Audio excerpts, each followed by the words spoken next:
ناظرین گرامی السلام علیکم ورحمۃ اللہ وبرکاتہ۔ سیدھی بات کے تازہ ترین پرائم ٹائم میں آپ لوگوں کا استقبال ہے۔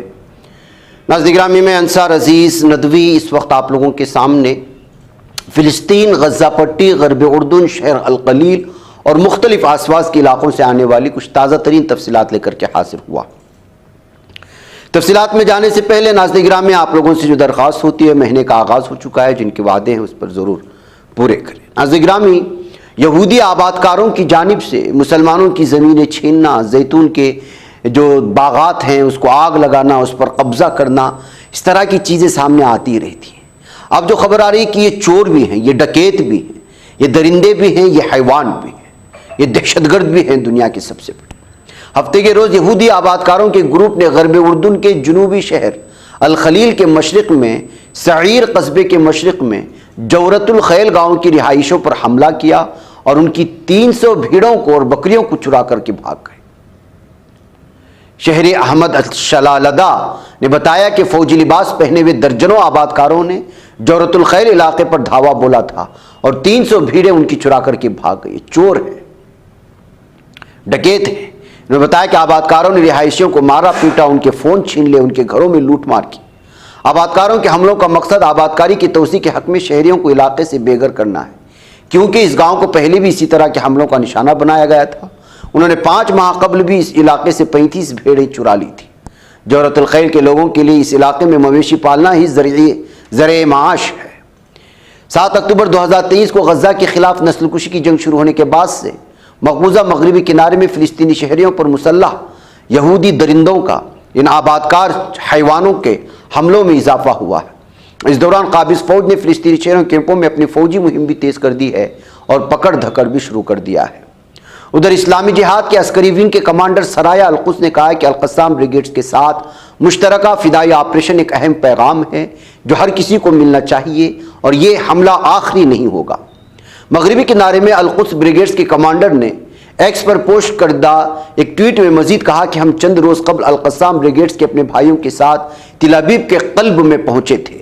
یہ ایک مشترکہ بہادری سے بھرپور فدائی آپریشن تھا، یہ ایک پیغام ہے۔ انہوں نے مزید کہا کہ ہم نیتن یاہو اور دشمن کے رہنماؤں سے کہتے ہیں کہ مغربی کنارے میں مزاحمتی منصوبے کو دبانے میں بہت دیر ہو چکی ہے۔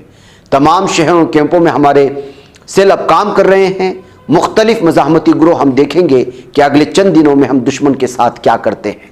مغربی کنارے میں بریگیڈز کے کمانڈر نے ایک اور ٹویٹ میں کہا، مغربی کنارے میں القدس بریگیڈز اس کے کیمپوں میں جاری جارحیت طوفان الاقصی کے تسلسل کا حصہ ہے۔ انہوں نے بھی کہا کہ کمانڈر محمد جابر ابو شجاع اور ان کے بھائیوں کی شہادت محاذ آرائی کے میدانوں کو مزید وسیع کرے گی۔ ہم ہر شہادت کے ساتھ مزید پرعزم ہو جاتے ہیں اور ہمارے حوصلے مزید پختہ ہو جاتے ہیں۔ ادھر ظالم قابض اسرائیلی دہشت گرد فوج کے ریڈیو نے اطلاع دی ہے کہ مصر اسرائیل سرحد پر چاقو کے حملے میں ان کے 6 افراد زخمی ہوئے ہیں۔ ریڈیو نے کہا کہ چاقو کے حملے میں زخمی ہونے والے اسرائیل جا رہے تھے۔ واقعے کے پس منظر کا جائزہ لیا جا رہا ہے۔ اسرائیلی چینل 12 نے بتایا کہ مصر کے ساتھ تابا بارڈر کراسنگ پر چاقو کے واقعے کے بارے میں ابتدائی رپورٹ موصول ہوئی، جبکہ اسرائیلی میڈیا نے اطلاع دی ہے کہ مصری تابا میں ایک ہوٹل کے اسرائیلیوں اور ملازمین کے درمیان جھگڑا ہوا تھا، اس وجہ سے اس پر چاقو سے حملہ کیا گیا۔ جو کچھ بھی ہو، اسرائیلی زخمی ہوئے۔ ادھر مسجد اقصی کے امام اور خطیب شیخ محمد حسین نے کہا ہے، فلسطینی عوام کا بہایا جانے والا خون کا بدلہ ایک ایسی ذمہ داری ہے جو ہر عرب اور مسلمان حکومتوں اور عوام کی گردنوں پر واجب ہے۔ اس قتل میں نہ صرف اسرائیلی ریاست ملوث ہے بلکہ خاموشی کی چادر اوڑھنے والی پوری دنیا فلسطینیوں کی نسل کشی کی مجرم ہے۔ شیخ حسین نے مسجد اقصی میں جمعہ کے اجتماع سے خطاب کرتے ہوئے کہا کہ فلسطینی عوام نے مسجد اقصی کے محافظ رہنے، ثابت قدم رہنے اور اپنے مقدسات اور اپنی سرزمین کی امانت کو برقرار رکھنے کا عزم کیا ہوا ہے۔ ناظرین گرامی، اقوام متحدہ کی ریلیف اینڈ ورکس ایجنسی برائے فلسطین پناہ گزین UNRWA کے کمشنر فلپ لازارینی نے کہا ہے کہ اسرائیل نے غزہ کی پٹی پر جنگ شروع ہونے کے بعد سے مقبوضہ مغربی کنارے میں 150 سے زائد فلسطینی بچوں کو قتل کر دیا ہے، شہید کر دیا ہے۔ لازارینی نے ایک پلیٹ فارم کے ذریعے مزید کہا کہ اقوام متحدہ کے بچوں کے فنڈ یونیسیف کے اعداد و شمار اس بات کی تصدیق کرتے ہیں کہ مغربی کنارے میں گزشتہ برس 7 اکتوبر سے کم از کم 150 فلسطینی بچے شہید ہو چکے ہیں۔ ویسے ناظرین گرامی، یہ بہت بڑی تعداد ہے، لیکن آپ جانتے ہیں کہ یہ جو ریلیف اینڈ ورکس ایجنسی ہے ان تک جو چیزیں پہنچتی ہیں اسی کو پیش کرتے ہیں، لیکن حقیقت یہ ہے کہ اس وقت ہزاروں کی تعداد میں بچے شہید ہو چکے ہیں۔ ناظرین گرامی، مجھے اجازت دیں۔ السلام علیکم ورحمۃ اللہ وبرکاتہ۔